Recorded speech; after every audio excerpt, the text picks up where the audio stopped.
Are you suggesting that someone's trying to make a real-life sequel? Stab 2? Who'd want to do that? Sequels suck. No, come on, man. Oh, please. By definition alone, they're inferior films. Bullshit generalization. Many sequels have surpassed their original. Oh, yeah? Name one.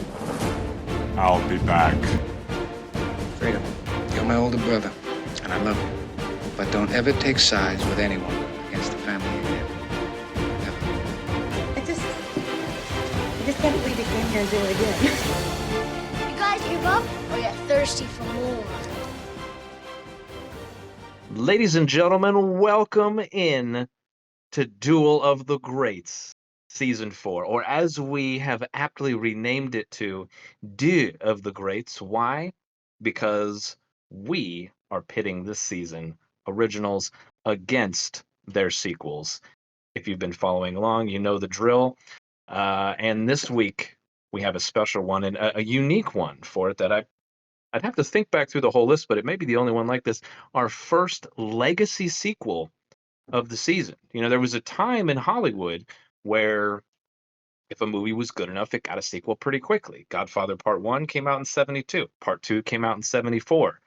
Father of the Bride Part 1, I can't remember the exact years, like 93, I think it came out. Part 2 came out in 95. Sister Act, I think that was even, might have only been 1 year in between Sister Act 1 and 2. Like they, you know, up to this point, Terminator 1 and 2 were the furthest gap we've had, and that was 7 years.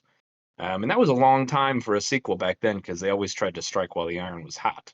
But since the way Hollywood has evolved over the last 20 years, the nostalgia idea has really gotten a lot of people and gotten some butts in the seats in the theaters, but also more importantly, a bankable franchise that you know people are going to want to see, whether it's because of nostalgia or just familiarity or whatever the situation is.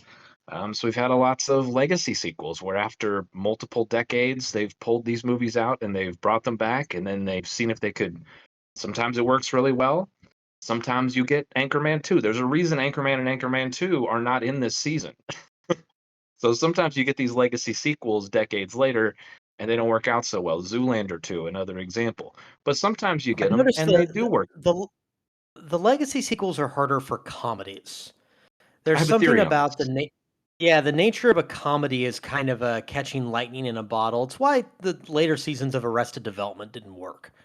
There's something about the immediacy of comedy that when you're just kind of replaying what is effectively the same joke, it doesn't work as well.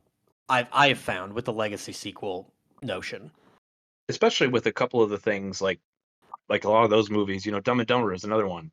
And they were such a part of the cultural lexicon that we're so aware of them now. It doesn't feel like it's anything new. But my biggest theory is that, especially when you've got a very specific character, like a Ron Burgundy in Anchorman or like a Derek Zoolander in Zoolander, you know, after decades of that character being in pop culture and so many people impersonating them, the actor is no longer playing that character. They're playing themselves playing that character. So it's almost like um, somebody once brought up the point after Will Ferrell first did his Harry Carey impression on Saturday Night Live, then somebody later, you know, years later said nobody ever does an actual Harry Carey impression. They all Do impersonate Will Will Ferrell Ferrell, doing yeah. a Harry Carey impression. So it's almost like that is same thing is happening, but to themselves, you know, like Ben It's Stiller almost was playing himself playing Derek I Zoolander really back 20 years I before. I really felt what you're describing with Happy Gilmore 2, where it's Mhm. like the very nature of, Adam Sandler is just kind of this, people have been doing the Happy Gilmore swing now for 30 years, and so it's almost like when he went back to it, I completely agree, he was almost doing an impersonation of the character that he created. He really wasn't that person anymore. It was like I felt more like I was watching Adam Sandler, whereas when we go back and watch Happy Gilmore, Adam Sandler at the time embodied so much of who we felt It Happy doesn't feel Gilmore was. authentic anymore. Yeah, yeah. And so that's like something like as much as I recently Netflix got all the Austin Powers movies, so I rewatched those and I love those movies. But that it would not work today. Like if Mike I love Mike Myers and I would gladly see what something else that he would do, but I just don't think Austin Powers will work. But we're off track anyway. Point being, we have a legacy sequel this week, and by all accounts, it did work. One of the highest grossing movies of all time, Top Gun Maverick, nominated for Best Picture, just all kinds of things. So this is the first one that made the list, and I'm just trying to think back through. I don't think there's any others, any other legacy sequels that we have going on this season. So this will be really interesting because obviously a refresher on our two main rules here. That'll be more important this week than any other since there's so much time that passed. You obviously can't argue for the original movie and say, well, it was the first one and the sequel wouldn't exist without the first one. And you can't argue for the second one that, well, the second one has way better special effects because it has a bigger budget, etc. Those arguments are out the window. So we're going to have to argue on the merits of these two films here. And I'm really excited to see where you guys go because I'm truly torn on this one. I don't have a choice one way or the other right now. So I'm going to be leaning heavily on your arguments. And I'm excited to hear them. So we'll just jump right in here. And as we always do, we start with the original. And the first one, that'll be Nate will have Top Gun, the OG here, and Steve will be taking on Top Gun Maverick. So, Nate, Top Gun 1986, you, my friend, have the floor. Thank you, Your Honor. And if it will please the court, I am going to present a very unique argument, I think. I think this episode is unlike any episode maybe that we've ever done. And judge, if you will, I want you to put a notion, a thought in your head that is different than we typically, and Jeff is making a little physical motion like he's putting something in his head. I do not tonight really want to talk about which of these movies is better. I don't think that this week is really dependent at all upon which movie is better. Tonight is a night to talk about iconography.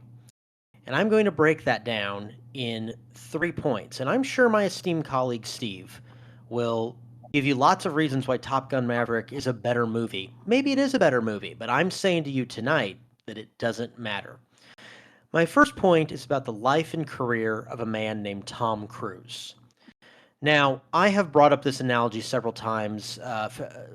Friends and fans of the pod will know that I'll sometimes bring up this Beatles analogy where I'll say, Sgt. Pepper's Lonely Hearts Club Band is the best Beatles album, but is it the most Beatles album? Is it the album that we most closely associate with the image and the sound of the Beatles? And I think most people would say no. We could sit here all night and debate the best film acting performance by Tom Cruise. We could talk about A Few Good Men, we could talk about Rain Man, we could talk about Minority Report, we could talk about Magnolia. But if someone has never seen a Tom Cruise movie and they don't know who Tom Cruise is, you're not going to show them Magnolia. The movie that you are going to show them, my friends, is this film, Top Gun. Top Gun is not the best movie that Tom Cruise has been in, but it is the best Tom Cruise movie. When we think of the American icon Tom Cruise and all the things that he embodies, all of that is scaled down into this little perfect film. From every single moment of him putting on his shades and cracking that smile to that kind of weird cockiness that Maverick, has about him that is also in some way maybe kind of this extension of who Tom Cruise is. All of this, everything that we think and know about Tom Cruise is embodied in his performance in this film. I'm not saying it's his best acting performance, but again, tonight is not about which movies are better. This is the ultimate Tom Cruise movie. He is an actor that we have seen several times in this series. We've talked about War of the Worlds. We've talked about Minority Report. We've talked about a lot of different Tom Cruise movies, and I'm here to tell you that this movie is the perfect Tom Cruise movie. It's not the best movie that he's in, but it is the best Tom Cruise movie. And it is this image of himself that he has been chasing through the decades, through the years, and is why I think we still gravitate toward him. It's because of the image of Tom Cruise that we have in this film. That's my first point. Bold swing. That's a bold swing with the first point there. Steve, rebuttal? Well, I think you can go ahead and rule in my favor. He already admitted that my movie is better. Top Gun Maverick is better. And despite his protestations that we're not here to decide which movie is better, that's literally the whole point of the season. So I think we can move for a directed verdict right now, but I understand if you want to hear more arguments. So I'm just going to leave you, I'll address his points in more detail probably when I get to my points, but we'll leave it there for now. He's already admitted the Top Gun Maverick, or rather, I guess he didn't specifically say it, but he did say that Top Gun is probably not the best Tom Cruise movie. And he did say that if we were arguing points about which movie is better, his would probably lose. Well, motion is denied, but noted. I do want to hear the rest of the arguments. So Nate, continue with your second point. I'll quickly point out that he did not negate at all what I said about the iconography of who Tom Cruise is. So I'll just keep moving. Top Gun. Speaking of iconography, Top Gun is one of the finest, and again, you can hate the movie, and you have to admit this. And I know, Jeff, that you've spoken a lot off air about how you do not like this movie. It's not tonight about what the better movie is, okay? You can hate this movie, and you have to admit... Objection. It is about what the better movie is. That's what we're arguing about. Sustained. Top Gun, the original Top Gun, is a perfect representation of the geopolitical sphere of the time that it came out. It is perfectly affixed to its time and place. Top Gun Maverick is absolutely not. And I'm not going to spend a lot of my points going into the negatives of Top Gun Maverick, but suffice to say, the notion that warfare even looks like that anymore in Top Gun Maverick, I mean, the entire story is so forced to get them back into these jets, so they have to do this Death Star-like maneuver to knock this thing out.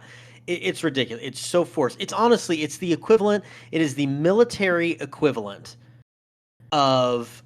it's the Top Gun military equivalent of Whoopi Goldberg being a nun in Sister Act 2, where there was no point of her being a nun. We decided on that. There was no reason that she needed to be a nun. This is the exact same thing. There's no reason for this movie to exist. There was absolutely a reason for this movie for the first Top Gun to exist when it came out. We were entrenched in Reaganomics and the massive bolstering of military finances and funding toward the military and private contractors. And it was a super duper pro-military kind of propaganda. And again, I'm not saying that makes it a better movie, but I am saying it makes it a better representation of its time and place. Top Gun Maverick is a good movie, but I just don't think it represents its time and place very well. And so, again, when we're looking at these movies and we're looking at what movie is just simply more iconic, you're going to always land on the fact that Top Gun is the more iconic movie. My first point, Tom Cruise and the nature of his career and who he is and how we think of him and the geopolitics of the time. That's my second point. Interesting note, Steve. It's the same character. He's playing the same iconic character in this movie.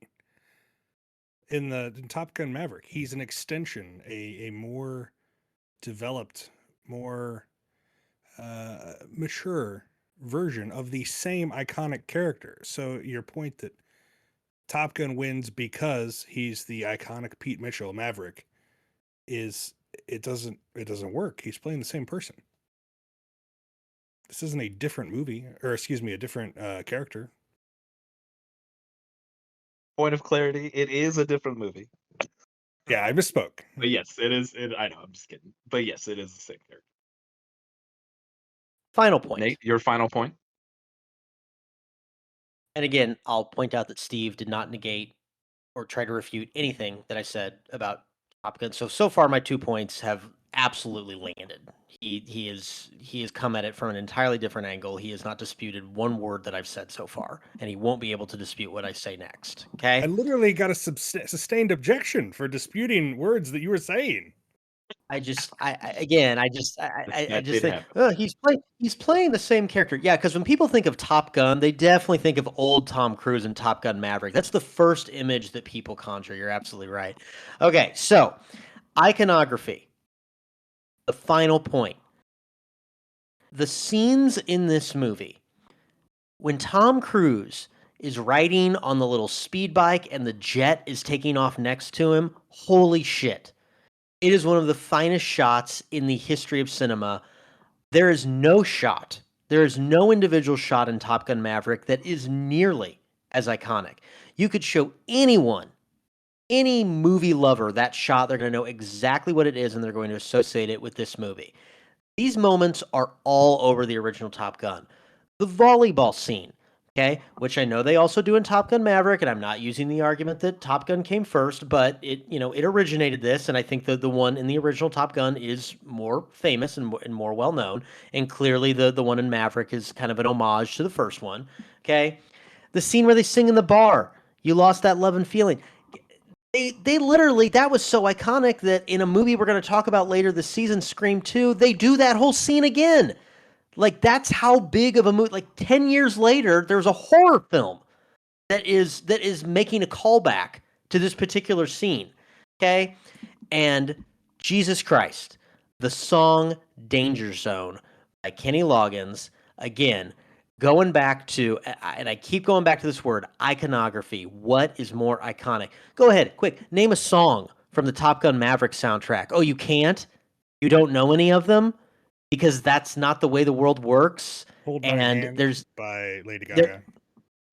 okay, oh yeah, because that's what, again, when you ask Was that people to name nominated? ask It people might have to been. name a song from Top Gun, and they're gonna name the Lady Gaga song. You're totally right. Okay, you've got Danger Zone, you've got this bike scene. I will also add in one more thing, and I know we're not gonna get too much into budgets here. They shot this movie for $15 million, not 50, that not 50, 15, $15 million. Which I know this was the 80s, but that still only equates to about 50, $60 million. This thing looks incredible. It's one of the best shot movies for that kind of budget I've ever seen. And I can see, watching it now, why it was such a huge hit, because it still is just incredible aerial photography. And Top Gun Maverick certainly has that as well, but I think it had a much bigger budget, and it had a lot more sort of going for it in that regard. I think the filmmaking accomplishment here is much greater. But again, I want you to just keep in your mind, as my esteemed colleague begins to rattle off his points, that you're not picking what the better movie is tonight. We're not doing that tonight. Okay? Your Honor, I want you to consider, what is the more iconic movie? Which one is more iconic? Which one do people think about? Which one has permeated the public consciousness in a way that is ubiquitous and inescapable? And I think that when you ask those questions of yourself, you will land on the obvious answer, and it is the original Top Gun. I yield the floor. Interesting. Before Steve, you jump in to rebut his third point, I just want to bring up the original Top Gun was directed by Tony Scott, brother of, for those who have listened since season 1, Ridley Scott, who we did an entire season on. So that doesn't really say anything for or against either movie. It's just a fun little fact. That is a fun fact. That's a tie-in. Can I go, Your Honor? Oh, I'm sorry. I thought, yes, please. I am not going to waste too much time trying to rebut his third point. I think it's pretty clear to all of us what's happening here. That despite, again, his exhortations, his repeated statements that we're not arguing which movie is better, that literally is the point of the whole podcast. So he's trying 4 to drag me seasons we've been down doing this. into the mud. And I respect it, because I tried to do this as well on certain movies. You get assigned a crappy movie. Was and this you know you're gonna- Friends with Benefits and No Yes, Hard? yes. What that was? I That argued it so was so bad that it was going to be historic. So I respect it. I respect the effort. But I just think there's no way, if you compare these two movies, the four corners of the document is how we would say when reviewing a contract. So what's on film, what's on screen? I find it almost impossible to think that anyone would prefer the first movie over the second. And there's several reasons for that. One,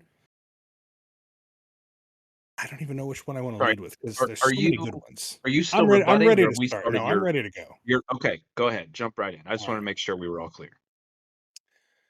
So I'll start with this. A lot has happened in the 40 years since Top Gun came out. A lot has happened to our country. A lot has happened to the world. And it requires a more mature and nuanced take. And I agree with him. The first Top Gun is very, very situated in its time and place. It is a Reagan era movie, right? USA, go, rah, rah, rah. It doesn't really think twice about what the consequences of things are. It's a Cold War movie through and through. Well, things have changed. And this movie acknowledges that. This is the first, one of the first Lego sequels. We haven't done any, as you pointed out, in our season yet. But this is one of the first Lego sequels that brings back an original person from a movie. So you had, your Indiana Jones, unfortunately, your Beverly Hills Cop, things like that. But they bring back the original actor and they actually acknowledge and deal with the fact that this guy's getting older and that change has had to happen in his life. It's what drives the whole first part of Top Gun Maverick. This is a guy who cannot escape his past so much that he's refused promotions. He's actively self-sabotaging and he's just filled with trauma and regret. And this movie is simultaneously a fantastic, if not one of the best action movies ever made, but it's a meditation on aging, purpose, and just literally what it means to deal with trauma and grief as you get older and looking back at your life and thinking, wow, things could have been different. How on God's green earth do you get that in an action movie that does it so well? But they do. They do. So that's point number one, that this is more than just an action movie. It's a fantastic movie that looks at themes of, again, aging, the complicated nature of the world, and the fact that human beings, we're not static. We have to change. So that's one. Nate, your rebuttal. I'm not going to debate the themes of aging, but again, to suggest that the first Top Gun doesn't have any themes of regret, one of these movies, his partner actually dies. The stakes are significantly higher in one of them when his partner actually dies, and that's in the original Top Gun. But continue. The Your entire second point. the entire thrust of this second movie is the lifelong trauma that he's carried from that instant. So, he's still dealing with it. It's just because no one has to die in this movie. Spoilers. Excuse me. Doesn't mean that the stakes are any lower. Two. This one, I'm going to save my third one. So two, I'm going to go with supporting cast. There's some really great people in Top Gun. The first one, Val Kilmer's in it. Can't remember what's her name that plays Charlie. She does a good job. But Top Gun Maverick is loaded with people that are just doing excellent work. Ed Harris is awesome as an admiral. John Hamm, Charles Purnell are they're eating up scenes. Miles Teller, Glenn Powell, Monica Barbaro, the other pilots, Louis Pullman. They're all just, I think, doing excellent work in this. And then you got Jennifer Connelly. And we're all children of the 80s here. To see Jennifer Connelly back and looking so lovely, there's nothing comparable to that in the first one. It's him and Charlie's relationship, but this is also, that's a fling. That's a summer fling. It might as well be Grease. But here, you Top Gun the musical. Cracking up, yeah. That's what I want to see. But in this, you have adults dealing with adult relationships and, again, dealing with a lifetime of regret and what it means and all these things. To get that in a goddamn action movie that came out over Memorial Day weekend is incredible. Something that actually has meaning aside from just pure, just explosions and things like that. This movie, I want to say it's one of the best action movies ever made. It's definitely one of the best movies of the year, that year that came out. It deserved an Oscar nomination. But in terms of doing an action movie well that also literally means stuff and, you know, has real adult themes, it's hard to come across others that really approach this level. So, another fun fact that since it had been so long since I'd seen the original Top Gun, I actually watched Maverick first. But the Jennifer Connelly character was actually referenced in the original, even though she wasn't in it. So I thought that was I a don't funny remember little that. thing. Would they just like say her name or At something? one, yeah, at one point, because like at the very beginning of the original, they referenced the fact of Maverick and the Admiral's daughter or something that happened with Oh, her. yeah, yeah. And then later, when Meg Ryan comes to visit Goose on the base, they're in the bar talking, and she's like, "Oh, Goose told me all about you and Penny, the Admiral's daughter." And then they even said her last name. I can't remember what it is. And then I was like, wait a second, is that the same? And I looked it up, and that's the name of Jennifer Connelly's character. So that was a fun little callback. I'm gonna hold my opinions until like my final closing argument. So Steve may continue.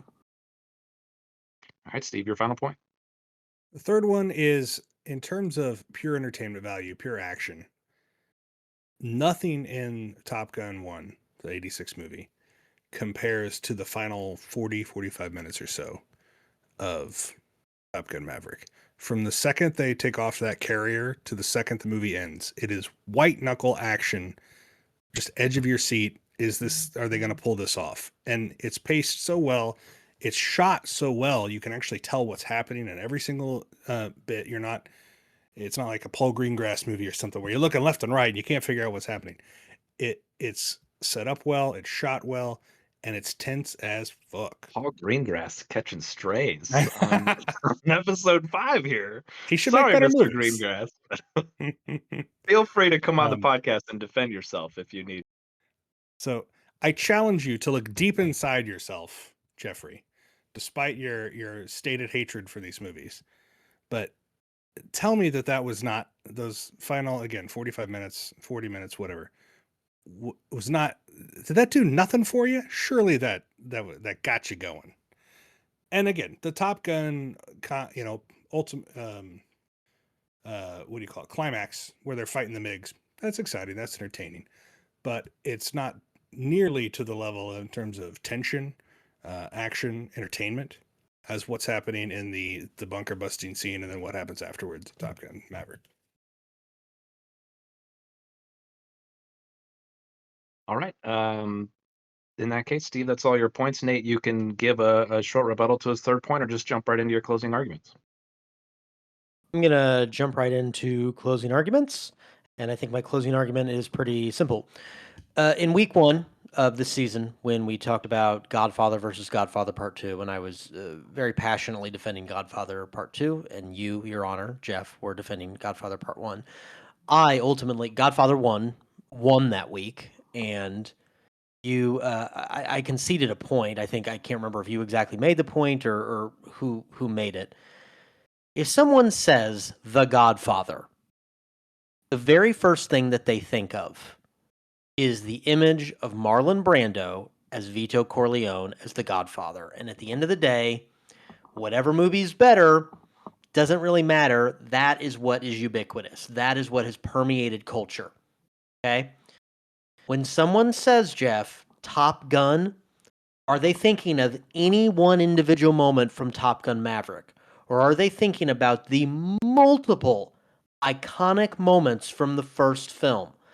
The bike scene, the singing in the bar scene, all of these things are from the first film. When somebody says Top Gun, they start singing Danger Zone from the first film. So, again, I think Steve's making very good points about why Top Gun Maverick might be a superior, more effectively made film.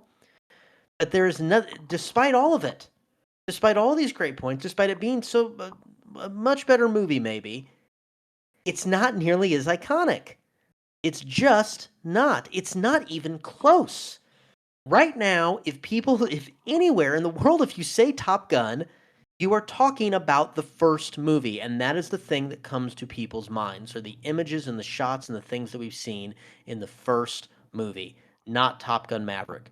Full respect to Top Gun Maverick. I think it's a terrific film, but you're thinking of the first movie. And I would even challenge you, Your Honor, Jeff, you don't like these movies. Why don't you like them? You probably don't like them because the first one is so ubiquitous and has permeated society to such a degree that it's just everywhere and you can't get away from it. Top Gun Maverick has not done that. The original Top Gun has done that. Okay? So consider that.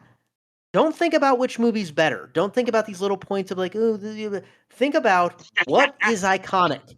What is an icon? What is iconic American cinema? Think about that. Bold points. Disregard the movie. Just think about everything else. Bold points. All right, Steve, your final arguments, please. I don't even know if I want to even. You know what they say about like don't wrestle with a pig; they'll just drag you down in the mud or something like that with you. I don't even know if I want to address these points and give them any sort of oxygen. This is just ridiculous, Your Honor. You should hold this man in contempt. But for the sake of the argument, I'll go ahead and we'll just tolerate a few things. First of all, he's veering dangerously close to breaking the cardinal rule of you know, the original doesn't win just because it's the original and the second wouldn't have come out but for it. Of course it's going to be more iconic. The second movie literally has the first name's movie title in its title. It would not have existed but for Top Gun. So yeah, to that extent, the first one is more iconic. But it's also only been 2 years, 3 years since the second movie came out. A little bit of time is necessary to determine how something is going to be judged in hindsight. Godfather, Godfather 1, the argument you presented, both of those came out 40, 50 years ago. So we've had plenty of time to look at both of them and compare them against each other. Here, this is just a non sequitur. You cannot argue. And again, I'm doing it. You're dragging me into the mud with you. You can't argue that one's more iconic than the other when one came out 45 years ago and one came out 3 years ago.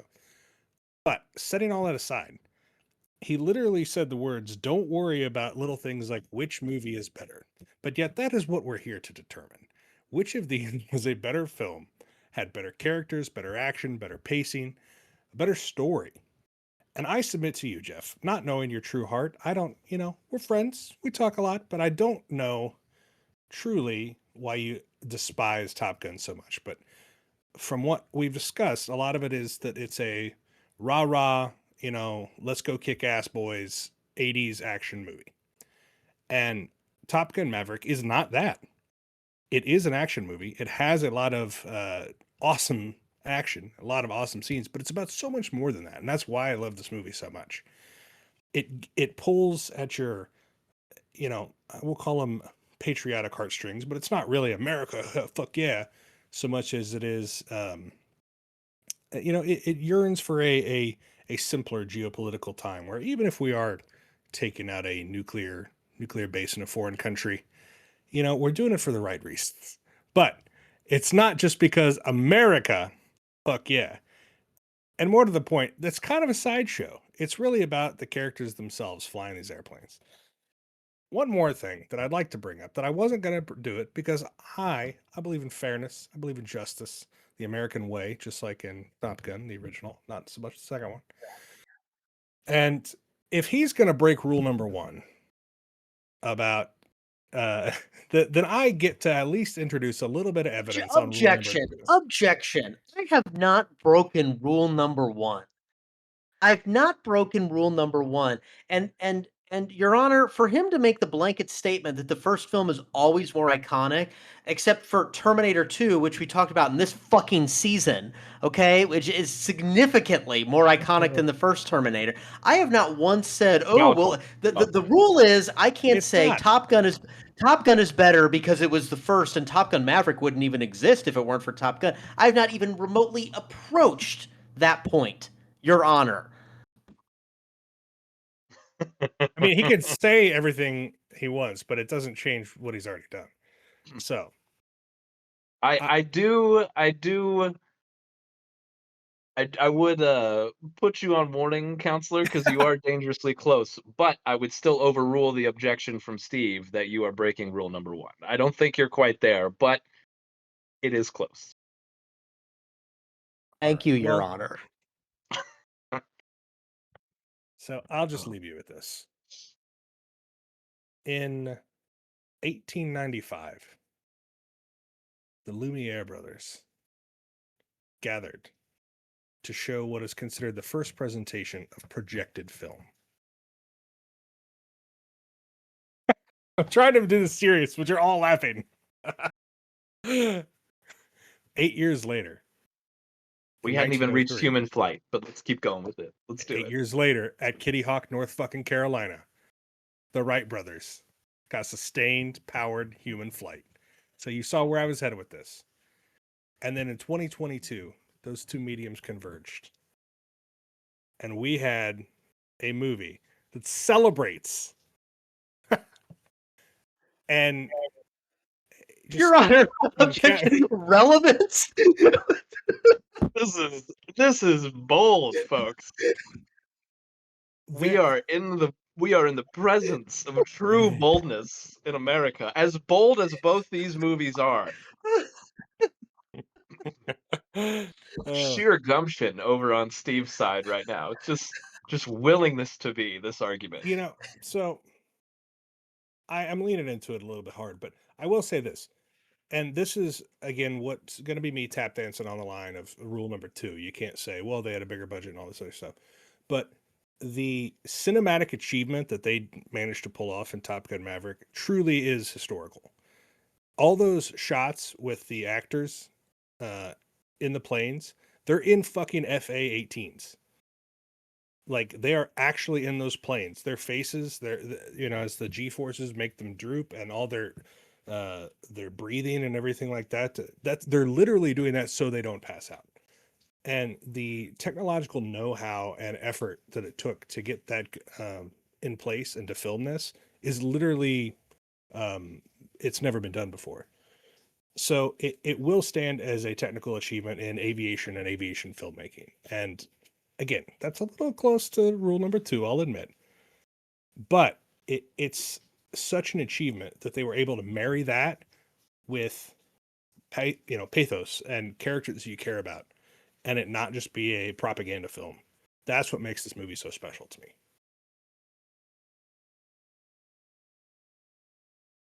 That's interesting. We've got some excuse me, we've got some interesting arguments here. Man. So I'm truly torn on this one. This is tough. Like on the one hand, there is quite a bit of iconography from the first movie.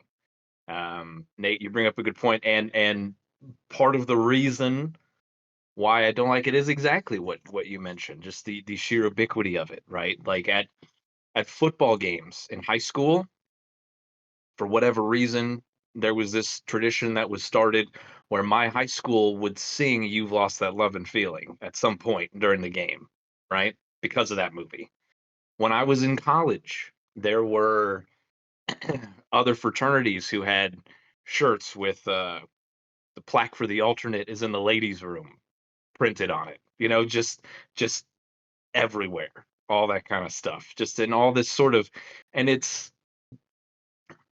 I don't know that it was if that was what the movie set out to be necessarily, but this sort of toxic appeal that it had, it almost reminds me of Fight Club in that sense, where whether it was intended to be that way or not, that's the way people took it and that's the way it's been. And so it it always kind of left me feeling like, why are we celebrating all this stuff? But at the same time, it is pretty well made. I think I completely agree with your point, Steve, that Maverick revolutionary in terms of how it was filmed specifically, but I think as revolutionary as Maverick is today, I think that's as revolutionary as Top Gun was back then, because I think some of those shots were probably pretty revolutionary for the time as well. obviously don't know for certain because I wasn't, I was a year old when it came out, but that would be my guess. They did have cameras in the planes, which was pretty groundbreaking. But in terms of putting the actors in the planes, that's not something that they did, as far as I know. How is that? I'm sorry, Your Honor. How is that not? How if I'm being? How is that not breaking rule number 2? How is he not just openly? I didn't bring it up until you already ripped up the corpse of rule number 1 and shat down its throat. That is absolutely a violation of rule number 2. I wonder how they did it because they had $200 million fucking dollars. Yeah, I'd probably do the same thing. It's ridiculous. God, what an incredible supporting cast. I wonder how they did it. Oh, probably because they were able to pay them all millions and millions of dollars like they weren't able to do in the first. He's absolutely breaking rule number 2. Well, if it makes you feel any better, I'm not factoring that into my decision. Okay, thank you. Thank you, Your Honor. You're welcome. So, and with Maverick, there were two things that sort of jumped out at me after watching the film. To a point you made earlier, Steve, the final sequence, the final sort of trench run thing that they did in the canyon, genuinely thrilling filmmaking, like genuinely very well done. And the other thing that jumped out on me is Top Gun Maverick came out like 36 years after Top Gun, and Tom Cruise had been in a few movies in the 80s, but Top Gun was what really sort of shot him into superstardom. But it was pretty striking after watching both movies how much of a better actor Tom Cruise is today than he was back then. I think it's rare sometimes to see an actor who really can sort of hone their craft, and you can really see how much better they are. I really because thought that as well when I rewatched it. I would make the argument that Tom Cruise, even his iconic, smile with the sunglasses and everything, is sort of what everybody thinks of visually. But there's an argument to be made that he's, from a character standpoint, that he's the worst part of the first movie. And that doesn't mean he's bad necessarily, but just that everyone else around him was better.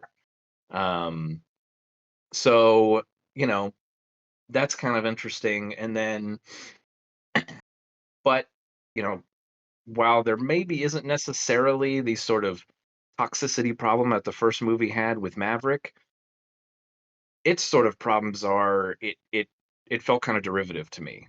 The final sequence, I mean, I feel like I could line that thing up with the Death Star trench run from Star Wars, and it would be shot for shot. I mean, at one at one point, the guy's targeting computer goes off. He can't target the thing, and then the main character, or the Miles Teller, Bradley is his name. He's literally like, he's ready to shoot without the targeting computer. I literally said, "Use the Force, Bradley." It was the same moment. And there were just a very, very predictable nature to a lot of the things that happened in Maverick. Like, I'm watching it. Tom Cruise stands up the first day of class when he's back at Maverick. We need you back as the instructor. He holds up this gigantic manual and he's like, "This is everything you need to know about the F-18." I was like, "That's going right in the trash." And he throws it right in the trash. There were 2 or 3 other times where I pulled out the line that came next exactly right, because it's very by the numbers. So, both these movies I think are very flawed movies. So I'm really tough, and I'm going to give this nod based on one thing. And it is going to be the soundtrack, and that's why I'm going to go with the original Top Gun. And I hate myself so much for doing this. Because even beyond the danger zone, the whole soundtrack is fantastic. That's the one credit I can give to the original movie. Have you listened to the And soundtrack for the second one? No, you know why? Because there I aren't mean, songs on the radio It's from been the 3 second one. There were literally 2 songs that were a hit, like number 1 hits, but it's been 3 years versus 40 years. First of all, Your Honor, I cannot believe that you're awarding his specious bullshit arguments that completely ignored the entire point of what we've been We're doing. not going to hold this guy in contempt. Man, Your Honor, may I approach the bench? Like, we have got to hold this guy in contempt of I- court. Okay? I do think it's like there were definitely lots of things to attack about. I appreciate Nate, and goes through all the weeks. You try and stay in the positive about my movie lane and less negative about the other movie, but I definitely think there were some avenues that could have been a better argument going against Maverick. Like what I said, just the sort of paint by numbers nature, I think, of the movie, I thought was its biggest I just, drawback, if you ask me. and, and I don't disagree, but I just knew that my arguments were so strong for the original, and they would become so clear once I spoke them into existence that I didn't need. I've never been that way, and thank you for giving me You've credit, done- Your Honor, for saying that. you've done I'm by never awarding like a, victory. I'm never negative. The only time I was really negative was Casino. Okay, that was the only time I was super negative, and we Sure. weren't even battling. Like it was just kind of like we were just sort of talking about it at that time. Again, I think my final point is the most important and the most pertinent. It's just when someone says Top Gun, they don't think of Top Gun Maverick. It's been 2 years.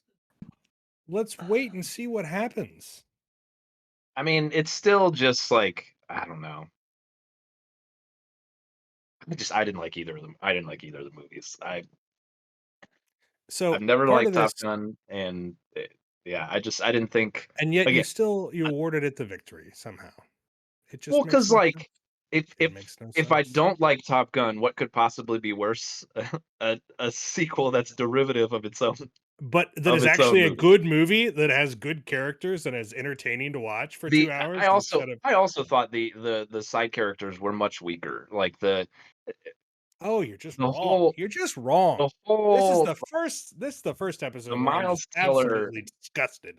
Disgusted by the outcome. the Miles Teller character, like the first time he comes in, he's wearing the Hawaiian shirt just like Goose did, and he's got the hair that's just like Goose, and it's like, oh my god, it's Goose, and no, it's his son, and it's like, this is so silly. What, like, because everyone else is wearing some sort of army affiliated uniform or something, and he rolls in with this Hawaiian shirt and tank top, and it's like, what are we doing here? It's a throwback And to the first movie. well, you can like everyone knows it's his son. You can say that without having to do this silly little. And then they have him sing the same song on the piano. And also actually almost forgot to bring this up. One of my biggest gripes. So I didn't even realize this until I'm watching the original. Okay, so one of the sort of softer subplots in the original is this idea of Maverick following in the footsteps of his dad, who died in combat, and he never really knew why his dad died or much about him because he kind of grew up without a dad. And that second movie is just ripe for there to be some sort of parallel that he can draw between his own life and the life of Goose's son, and it's never brought up. Are you They kidding never me? talk about it. Are you kidding? Literally, there's a scene in the trench run where Miles Teller's character is going, "Talk to me, Dad," and then it smash cuts to fucking Tom Cruise saying, "Come on, kid, do it," or something like that. Do they have to beat you over the head with it? I'm talking about Tom Cruise, or Maverick's character, like relating to Goose's son by saying, I had a dad who died in combat as well. And I'm not talking about the father son relationship that they have. I'm talking about how the parallels between Maverick and his father can parallel Goose's son and his father. And they just didn't even talk about Maverick's father in the because the whole first movie, they're like, you've been chasing the ghost of your dad, Mac Mitchell, whatever the fuck his name is, for all these years, and that's what causes you to, whatever. So like, there could have been something that they could have mined that for this sort of obvious parallel that they just didn't even talk about. I really wonder if the outcome of this had been different if you guys had seen Top Gun Maverick in theaters in IMAX when it came out, because I do think that's part of the reason I love it, which is subjective, is it came out and it was like kind of the first big, huge movie release that everybody was, it was a big tentpole movie post COVID. So movie theaters, had been open and stuff. But like, as you guys know, I keep lists of things. I have a list of like top movie going moments in my life. And that's one of them, is seeing that movie on the big screen with a huge packed audience after COVID. And it felt like, we're back. Things are back. So I wonder if your guys' opinions would be colored if you had the same experience I did with it. Because not only was it everything about being in the theater, but seeing those shots and everything on the big screen with the audio, it's the reason they make movies. And it clearly suffered from being on the small screen. I will 100% give you that. I'm sure it would have been, at least a little bit better.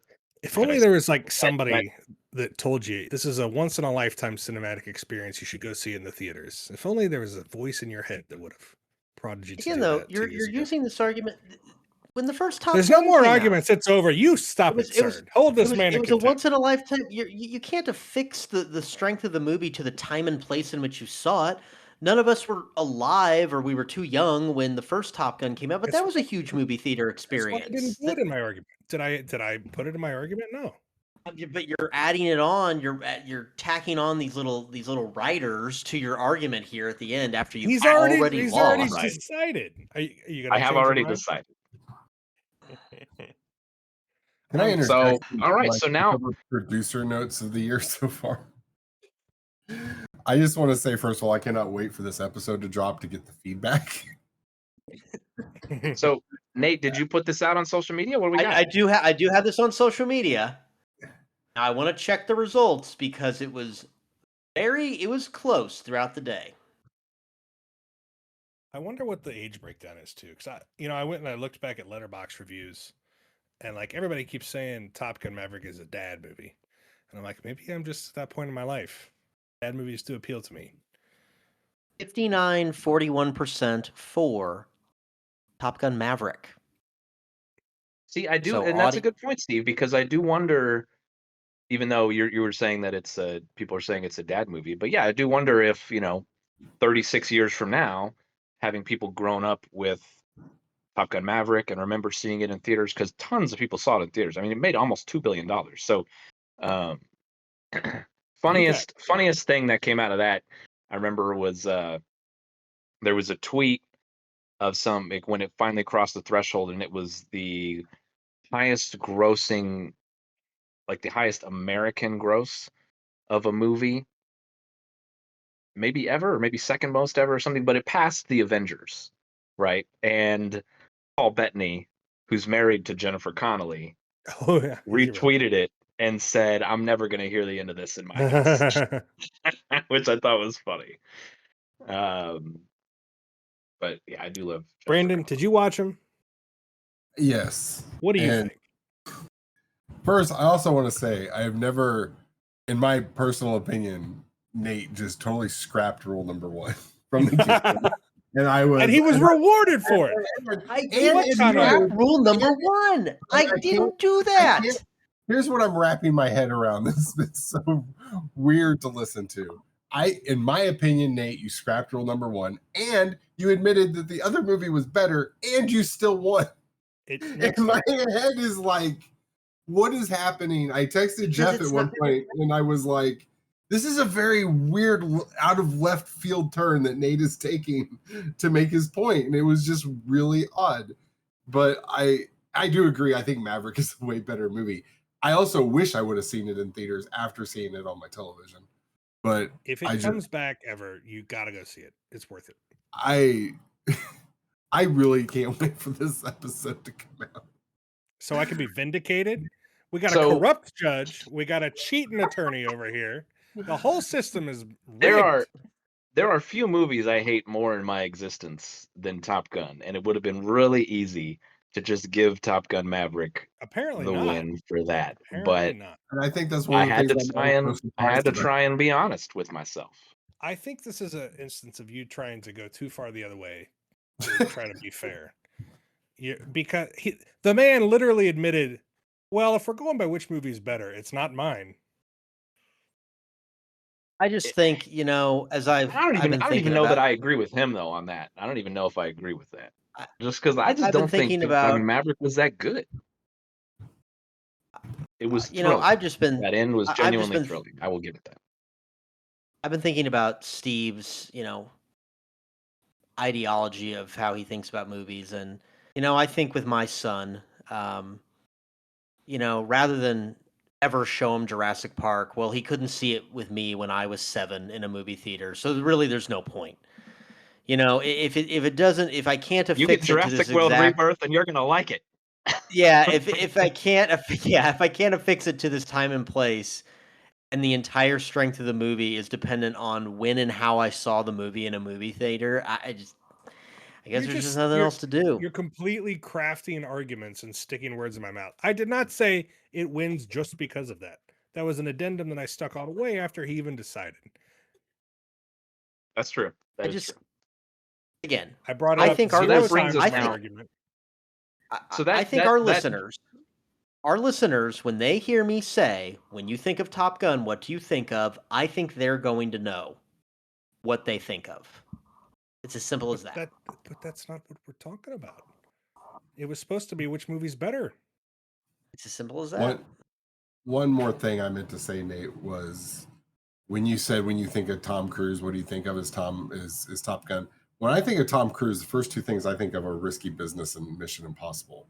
So I don't like. Risky Business was the only thing I thought of that might be more, just because of the dance sequence. But that's not the what that movie's about is not synonymous with what the kinds of movies that Tom Cruise then made basically for the rest of his life. I'll give you Mission Top Impossible. Gun is one of his three. I'll give you the Mission Impossible hanging by the wires over that I'll give you. But Mission Impossible also, like, I do wonder if there had been one Mission Impossible and then maybe another one 30 years later, which we're not even 30 years away from that, by the way. But like, would it have been different? But there's been 7 Mission Impossibles. So that also helps in terms of making Mission Impossible. But I definitely, Top Gun, top 3 of Tom Cruise's most iconic characters or movies, 100%. Yeah. There. But so that now for the season, this is week 5 here. This is the first week for me being a judge, by the way. This is tough stuff. This is tough. Should be the last. You gotta turn in your gavel. Turn in my gavel. Throw in your wings, soldier. So 5 weeks and 4-1 right now. Original is beating sequels. Only Terminator 2 has won as the sequel. Now, as we look back, or as we look ahead, or I look ahead, I'm not going to tell you every week we've got for the rest of the year, but there's a lot that I could see going the possible sequel way. So we'll see how that all plays out. But next week, we got another big week for you, folks. Star Wars versus The Empire Strikes Back.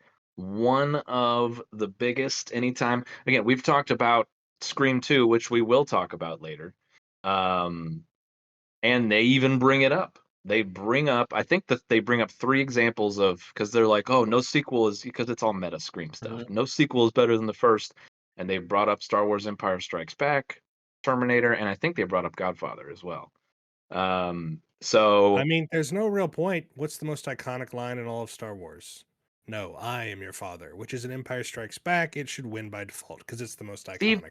Steve is going to be arguing for Empire Strikes Back, and he's already doing it. So, Your Honor, please dock him 1 argument point next week because he's already made it this week. You're Your Honor, are you? There's argument points where we're pointing this I'm out. Oh, 1 argument point. I'm arguing Star Wars, and Steve is If we even arguing have an Empire episode, I don't even know if Strikes I don't know if I want to do this anymore. Technically, Star Wars: A New Hope, actually, just so we can sort of be a little bit more technical about Wars that. That's going to be an Episode 4, interesting A New Hope. argument because the single best argument for Star Wars being better is that it started this entire universe. But as we know, that's not allowed. So I'm going to have to dig in and find some better arguments, which I have faith that I can do. But that'll be next week. And then, we'll just keep going till we have 14 weeks here, folks. So we got a lot of movies and sequels going. It's going to be fun. A lot of good ones. Star Wars Empire Strikes Back. Though, anything else anybody wants to add before we end it on this week's episode? Maybe our socials, like our producers Oh, yelling correct. in the I chat. forgot to bring those up at the beginning too. He knows. Socials. That's why he posted it twice. Duel of the Greats. Did he post? I don't have the chat pulled up. That's my bad. I failed it at my host. I'm out of the groove on That's this true. one. This is I've the been first doing time this I've been. one, yeah. I've been here. So Duel of the Greats on just about everything except for TikTok, which is at Duel Podcast. That's Have we posted DU. anything there? What? Have we posted any of our own TikToks?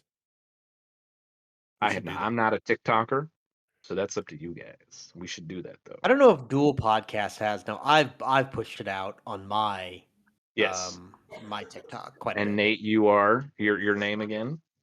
At Skate Carter. And I am at the Jeff Report on Instagram and Blue Sky, if that's where you're at. Steve? I don't Do you even really have post. socials? You don't even do the social stuff. I mean, I do, but I don't really post anything. So yeah, you're not a poster. Yeah. So that's, and if you want to email us and tell us how bad of a judge I am, then please. Why do we have 50 emails from Steve this week? duelofthegreats@gmail.com. That's our email. So if you want to impugn my judging ability, please do it in email, and we'll definitely we can air this out on air. That'll be fun. 59% of you agreed with me. So yeah, write these messages. Tell him why he's wrong. I feel bad. I feel like I let down one of my favorite movies. I truly do. Like if I would have spent more time, more effort working on arguments, maybe I could have convinced you. But considering that you hate Top Gun so much and you still ruled against it, I don't think so. I think you were a lost cause. I think you were like the communists in Top Gun 1. You were always going to lose. I love how it's like, how do we know which guys are the villain when we show them inside the plane? Oh, I know. We'll give them a They got shade. the black visor. helmet. No one, you can't see their eyes. They're the evil ones. I loved it. But I got to take a shower after this. I feel so gross. I don't think I've ever lavished anything positive on the movie Top Gun for the entirety of my life, and now it hurts. It hurts bad. Well, that's just the power of my arguments. You didn't have and I'm a great orator, and I rewarded think that this I can. bad faith. It's disgusting. It's disgusting. Well, this is just your time. Our time comes for us all in terms of. If only a movie had made that point eloquently in a very compelling, entertaining package in 2.5 hours. But no. If only. All right. So with that, we'll end the show. Thank you all. I'll be back next week. Steve and I square off Star Wars, A New Hope, Empire Strikes Back. It's going to be a good episode. Please come back. Until then, thank you all for stopping by, and we'll see you next time.